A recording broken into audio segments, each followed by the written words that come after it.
ଆଜି ମୁଁ ଆପଣଙ୍କୁ ଓଡ଼ିଶାର ସବୁ ନଦୀ ବିଷୟରେ କହିବି। କେଉଁ ନଦୀ ମୁଖ୍ୟ ନଦୀ ଅଟେ, କାହାକୁ ଉପନଦୀ ବା ଟ୍ରିବ୍ୟୁଟାରୀ କୁହାଯାଏ ଏବଂ କାହାକୁ ଶାଖା ନଦୀ ମାନେ ଡିଷ୍ଟ୍ରିବ୍ୟୁଟାରୀ କୁହାଯାଏ, ସେ ବିଷୟରେ ବି ଆମେ ଜାଣିବା। ଏସବୁ ଲିଷ୍ଟରେ କେଉଁ ନଦୀ ଆସୁଛନ୍ତି ସେଟା ବି ମୁଁ ଆପଣଙ୍କୁ ଜଣାଇବି। ତେଣୁ ଏ ଭିଡ଼ିଓ ଆପଣଙ୍କ ପାଇଁ ଇମ୍ପୋର୍ଟାଣ୍ଟ ରହିଛି, କାରଣ ଓଡ଼ିଶା ଗଭର୍ଣ୍ଣମେଣ୍ଟର ସବୁ ଏକ୍ଜାମରେ ଏହି ନଦୀ ସମ୍ପର୍କିତ ଅନେକ କ୍ୱେଶ୍ଚିନ୍ ଆସିଥାଏ। ତେଣୁ ଧ୍ୟାନର ସହ ଏହି ଭିଡ଼ିଓକୁ ଦେଖନ୍ତୁ ଏବଂ ନୋଟ୍ ଡାଉନ୍ କରିନିଅନ୍ତୁ। All rivers in Odisha. ଓଡ଼ିଶାର ସମସ୍ତ ରିଭର କିଏ କେଉଁଠୁ ବାହାରି କୁଆଡ଼େ ଯାଇଛନ୍ତି, ମୋଟ ଉପରେ ରିଭର ବେସିନ୍ସ ଅଫ୍ ଓଡ଼ିଶା ବିଷୟରେ ଡିଟେଲରେ ଆମେ ଜାଣିବା ଏବଂ ଏହିସବୁ ନଦୀର ଉପନଦୀ ବିଷୟରେ ମଧ୍ୟ ମୁଁ ଆପଣଙ୍କୁ ଜଣାଇବି। ମନେ ରଖନ୍ତୁ, ଆମ ଓଡ଼ିଶାର ସବୁ ନଦୀ ଋତୁକାଳୀନ ନଦୀ ଅଟେ, ମାନେ ଋତୁ ଅନୁଯାୟୀ ଏସବୁ ନଦୀର ପାଣି ବଢ଼େ ଆଉ କମେ।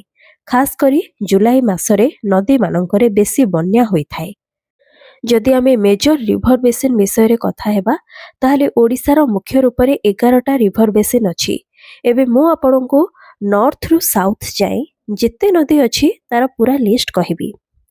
ତ ପ୍ରଥମରେ ଅଛି ସୁବର୍ଣ୍ଣରେଖା ନଦୀ, ଦ୍ୱିତୀୟରେ ବୁଢ଼ାବଳଙ୍ଗ, ତୃତୀୟରେ ବୈତରଣୀ, ଚତୁର୍ଥରେ ବ୍ରାହ୍ମଣୀ, ପଞ୍ଚମରେ ମହାନଦୀ, ଷଷ୍ଠରେ ଋଷିକୁଲ୍ୟା, ସପ୍ତମରେ ବାହୁଦା ନଦୀ, ଅଷ୍ଟମରେ ବଂଶଧାରା, ନବମରେ ନାଗାବଳୀ, ଦଶମରେ କୋଲାବ ଏବଂ 11ରେ ଇନ୍ଦ୍ରାବତୀ ନଦୀ ଅଛି।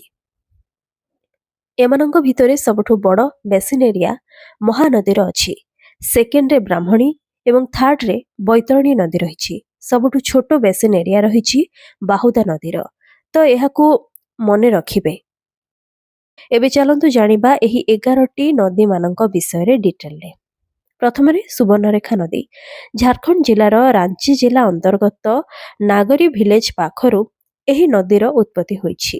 ନଦୀର ନାମ ଏପରି ହେବା ପଛରେ କାରଣ ହେଉଛି, କୁହାଯାଏ ଯେ ଏହି ନାଗରୀ ଭିଲେଜ ପାଖରେ ଆଗରୁ ଗୋଲ୍ଡ ମାଇନିଂ ହେଉଥିଲା, ଯାହାର କିଛି କିଛି ପାର୍ଟ ଏହି ନଦୀରେ ମିଶି ଯାଇଥିବାରୁ ଏହାକୁ ସ୍ୱର୍ଣ୍ଣରେଖା ବା ସୁବର୍ଣ୍ଣରେଖା କୁହାଗଲା।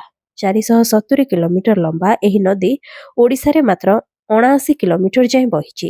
ତଥାପି ବନ୍ୟା ସମୟରେ ଏହା ନିଜର ଭୟଙ୍କର ରୂପ ଦେଖାଏ। ଓଡ଼ିଶାର ସବୁଠାରୁ ଛୋଟ ନଦୀର ଲିଷ୍ଟରେ ବାହୁଦା ପରେ ନମ୍ବର 2ରେ ରହିଛି ସୁବର୍ଣ୍ଣରେଖା ନଦୀ। ଓଡ଼ିଶା ମଧ୍ୟକୁ ଆସି ଶେଷରେ ତାଳସରୀ ପାଖରେ ଏହା ସମୁଦ୍ର ସହ ମିଶିଛି। ମୁଖ୍ୟ ଉପନଦୀଗୁଡ଼ିକ ହେଉଛନ୍ତି ରାରୁ, କାଞ୍ଚି, ଦାମ୍ରା, କାରୁ, ହରଖାଇ, ଚିଙ୍ଗରୁ, କରକାରୀ, ଗୁରୁମା, ଗରା, ସିଙ୍ଗାଡୋବା, କୋଡ଼ିଆ, ଡୁଲୁଙ୍ଗା ଏବଂ ଖଇଜୋଡ଼ି ରିଭର। ଏହାପରେ ଜାଣିବା ବୁଢ଼ାବଳଙ୍ଗ ନଦୀ ବିଷୟରେ। ଏହା ଶିମିଳିପାଳ ଅଭୟାରଣ୍ୟର ବରେହିପାଣି ଜଳପ୍ରପାତରୁ ଉତ୍ପତ୍ତି ହୋଇଛି, ଯାହାର ଟୋଟାଲ କ୍ୟାଚମେଣ୍ଟ ଏରିଆ ରହିଛି 4840 ସ୍କୋୟାର କିଲୋମିଟର। ପ୍ରମୁଖ କଥାକୁ ଯଦି ଆମେ ଧ୍ୟାନ ଦେବା, ତେବେ ଏଠାରେ ଅଛି ଓଡ଼ିଶାର ସବୁଠୁ ବଡ଼ ଝରଣା ବା ଜଳପ୍ରପାତ, ଯାହାର ନାଁ ହେଉଛି ବରେହିପାଣି ଏବଂ ଏହା ହେଉଛି ଇଣ୍ଡିଆର ସେକେଣ୍ଡ ଲାର୍ଜେଷ୍ଟ ୱାଟରଫଲ୍, ଯାହାର ହାଇଟ୍ ରହିଛି 399 ମିଟର।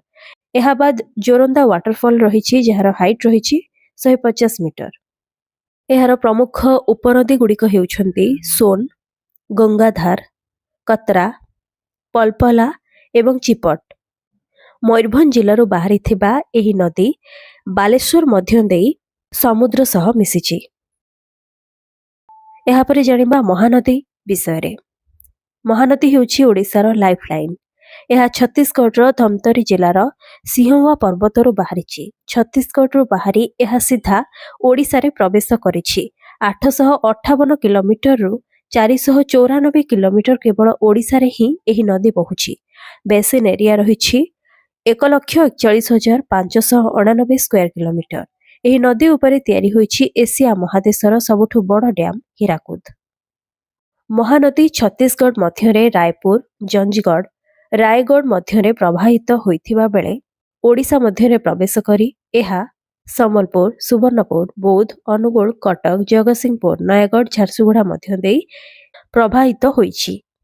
ମହାନଦୀର ମୁଖ୍ୟ ଉପନଦୀଗୁଡ଼ିକ ହେଉଛନ୍ତି ସେଓନାଥ, ଜୋଙ୍ଗ ନଦୀ, ହସଦୋ ନଦୀ, ମନ୍ଦ ନଦୀ, ଇବ ନଦୀ, ଓଙ୍ଗ ନଦୀ ଏବଂ ତେଲ ନଦୀ। ମହାନଦୀ କଟକରୁ ଦୁଇ ଭାଗ ହୋଇ ବିରୁପା ଏବଂ କୁଆଖାଇ ହୋଇ ବହିବା ପରେ କୁଆଖାଇ ନଦୀ ପୁଣି ଦୁଇ ଭାଗରେ ବିଭକ୍ତ ହୋଇଛି। ଦୟା ଏବଂ ଭାର୍ଗବୀ ହୋଇ ଆଗକୁ ବହିଛି ଏବଂ ଶେଷରେ ଏହା ଚିଲିକା ହ୍ରଦରେ ମିଶୁଛି। ମହାନଦୀ କଟକରେ ଆଗକୁ ଗଲା ପରେ ଚିତ୍ରୋତ୍ପଳ ଏବଂ ମହାନଦୀ ହୋଇ ଆଗକୁ ବହିଛି, ଶେଷରେ ଜଗତସିଂହପୁରର ସମୁଦ୍ରରେ ଯାଇ ମିଶିଛି। ଅନ୍ୟପଟରେ ବିରୁପା, ଯାହାକି ମହାନଦୀର ଡିଷ୍ଟ୍ରିବ୍ୟୁଟାରୀ ମାନେ ଶାଖା ନଦୀ ହୋଇଥିବା ବେଳେ ଏହା ଆଗକୁ ଯାଇ ଶେଷରେ ବ୍ରାହ୍ମଣୀ ନଦୀର ଟ୍ରିବ୍ୟୁଟାରୀ ମାନେ ଉପନଦୀ ହୋଇ ମିଶିଛି। ତ ଏହିପରି ଭାବେ ପୁରା କଟକ ସହରକୁ ମହାନଦୀ ଚାରିଆଡୁ ଘେରି ରହିଛି। ଏହାପରେ ଜାଣିବା ଆମେ ଋଷିକୂଲ୍ୟା ନଦୀ ବିଷୟରେ। ଏହା କନ୍ଧମାଳ ଜିଲ୍ଲାର ଋଷିମାଲ୍ୟ ପର୍ବତରୁ ବାହାରି ଗଞ୍ଜାମ ଜିଲ୍ଲାରେ ପ୍ରବେଶ କରିଛି। ଏହାର ଟୋଟାଲ ଲେନ୍ଥ ହେଉଛି 165 କିଲୋମିଟର। ଏହାର ଉପନଦୀ ଗୁଡ଼ିକ ହେଉଛନ୍ତି ପଦ୍ମା, ବୋରିଙ୍ଗନାଳା, ଜୋର, ବଡ଼ନଦୀ, ବାଘୁଆ, ଧନେଇ ଏବଂ ଘୋଡ଼ାହାଡ଼। ଏହାପରେ ଅଛି ବୈତରଣୀ ନଦୀ। କେଉଁଝରର ଗୋନାସିକାରୁ ବାହାରିଥିବା ଏହି ପବିତ୍ର ନଦୀକୁ ଓଡ଼ିଶାର ଗୁପ୍ତ ଗଙ୍ଗା କୁହାଯାଏ। ଏହାର ଟୋଟାଲ ଲେନ୍ଥ ରହିଛି 360 କିଲୋମିଟର। ଏହା ଶେଷରେ ଯାଇ ଭଦ୍ରକର ଧାମରା ପାଖରେ ସମୁଦ୍ର ସହ ମିଶିଛି। ଟ୍ରିବ୍ୟୁଟାରୀ ହେଉଛନ୍ତି ସାଳନ୍ଦୀ, କୁଶଳ, ମୁସେଲି ନଦୀ। ଏହାପରେ ରହିଛି ବ୍ରାହ୍ମଣୀ ନଦୀ।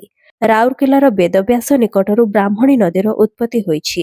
ଡ୍ୟାମ୍ କଥା ହେଲେ ଅନୁଗୁଳର ରେଙ୍ଗାଲି ଡ୍ୟାମ୍ ଏହି ବ୍ରାହ୍ମଣୀ ନଦୀ ଉପରେ ତିଆରି ହୋଇଛି। ବ୍ରାହ୍ମଣୀ ନଦୀ ଶେଷରେ ଯାଇ ବୈତରଣୀ ସହ ମିଶି ଧାମରାଠାରେ ସମୁଦ୍ର ସହ ଲୀନ ହୋଇଛି। ଏମିତିରେ ମହାନଦୀ, ବ୍ରାହ୍ମଣୀ ଏବଂ ବୈତରଣୀ ସମୁଦ୍ର ପାଖାପାଖି ଡେଲ୍ଟା ସ୍କୋୟାର କ୍ରିଏଟ୍ କରିଛନ୍ତି, ଯାହା ପାଇଁ ଏଠାରେ ଧାନ ଚାଷ ଭଲ ହୋଇଥାଏ। ବ୍ରାହ୍ମଣୀ ନଦୀ ହେଉଛି ଆମ ଓଡ଼ିଶାର ଦ୍ୱିତୀୟ ବୃହତ୍ତମ ନଦୀ। ଏହାପରେ ରହିଛି ବଂଶଧରା। ଏହି ନଦୀ ନିୟମଗିରି ପାହାଡ଼ରୁ ବାହାରିଛି, ଯାହାକି ଲାଞ୍ଜିଗଡ଼ର ତେନ୍ତୁଳି ପଦରେ ରହିଛି। ଏହା ଓଡ଼ିଶାରୁ ବାହାରି ଆନ୍ଧ୍ରପ୍ରଦେଶରେ ଏଣ୍ଟର କରିଛି। ଶେଷରେ କଳିଙ୍ଗପଟ୍ଟନମରେ ସମୁଦ୍ର ସହ ମିଶିଛି। ମହେନ୍ଦ୍ର ତନୟା ହେଉଛି ଏହି ନଦୀର ମୁଖ୍ୟ ଉପନଦୀ, ଯାହାକି ମହେନ୍ଦ୍ରଗିରି ପର୍ବତରୁ ବାହାରିଛି। ଏହାପରେ ଅଛି ବାହୁଦା ନଦୀ। ଏହି ନଦୀ ଗଜପତି ଜିଲ୍ଲାର ରାମଗିରି ପର୍ବତରୁ ବାହାରିଛି। ଗଞ୍ଜାମ ଦେଇ ପ୍ରବାହିତ ହେବା ପରେ ଶ୍ରୀକାକୁଲମରେ ସିଧା ଏଣ୍ଟର କରି ସମୁଦ୍ରରେ ମିଶିଛି।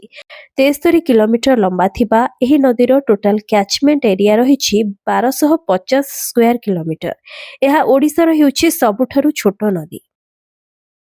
ଏହାପରେ ରହିଛି ଇନ୍ଦ୍ରାବତୀ ନଦୀ। ଏହା ଥୁଆମୁଲ, ରାମପୁର, କଳାହାଣ୍ଡି ଜିଲ୍ଲାରୁ ବାହାରି ଛତିଶଗଡ଼ ମଧ୍ୟ ଦେଇ ଗୋଦାବରୀ ସହ ମିଶିଛି। କୋଲାବ ନଦୀ ପୂର୍ବଘାଟ ପର୍ବତମାଳାର ସିଙ୍କରଣ ପର୍ବତ କୋରାପୁଟରୁ ବାହାରି ସାବରୀ ନଦୀ ହୋଇ ଆନ୍ଧ୍ରପ୍ରଦେଶରେ ଗୋଦାବରୀ ସହ ମିଶିଛି। ଶେଷରେ ନାଗାବଳୀ ନଦୀ ଲାଖବାହାଲ, କଳାହାଣ୍ଡିରୁ ବାହାରି ଆନ୍ଧ୍ରପ୍ରଦେଶରେ ପ୍ରବେଶ କରିଛି ଆଉ ଶେଷରେ ବଙ୍ଗୋପସାଗରରେ ମିଶିଛି। ତ ଏହା ଥିଲା ଅଲ୍ ରିଭର୍ସ ଇନ୍ ଓଡ଼ିଶାକୁ ନେଇଥିବା ଏକ ଡିଟେଲ ଭିଡ଼ିଓ। ଯେଉଁମାନେ ନୋଟ୍ କରିନାହାନ୍ତି ସେମାନେ କରିଦିଅନ୍ତୁ। ଆଉ ହଁ, ଏ ଭିଡ଼ିଓଟି ଆପଣଙ୍କୁ କିଭଳି ଲାଗିଲା ମୋତେ କମେଣ୍ଟ ସେକ୍ସନରେ ନିଜ ଫିଡବ୍ୟାକ୍ ନିହାତି ଜଣାଇବେ। ଯଦି ଆପଣଙ୍କୁ ଆଜିର ଏହି ଇନଫର୍ମେସନଟି ଭଲ ଲାଗିଛି ତେବେ ଏହି ଭିଡ଼ିଓକୁ ଖୁବ୍ ମାତ୍ରାରେ ଲାଇକ୍ କରନ୍ତୁ ଏବଂ ସେୟାର ମଧ୍ୟ କରନ୍ତୁ। ମୋ ଚ୍ୟାନେଲରେ ଯଦି ଆପଣ ଏଭଳି ଇମ୍ପୋର୍ଟାଣ୍ଟ ଭିଡ଼ିଓ ଦେଖିବାକୁ ଚାହୁଁଛନ୍ତି ତାହେଲେ ଆଜି ହିଁ ମୋ ଚ୍ୟାନେଲକୁ ସବସ୍କ୍ରାଇବ୍ କରନ୍ତୁ।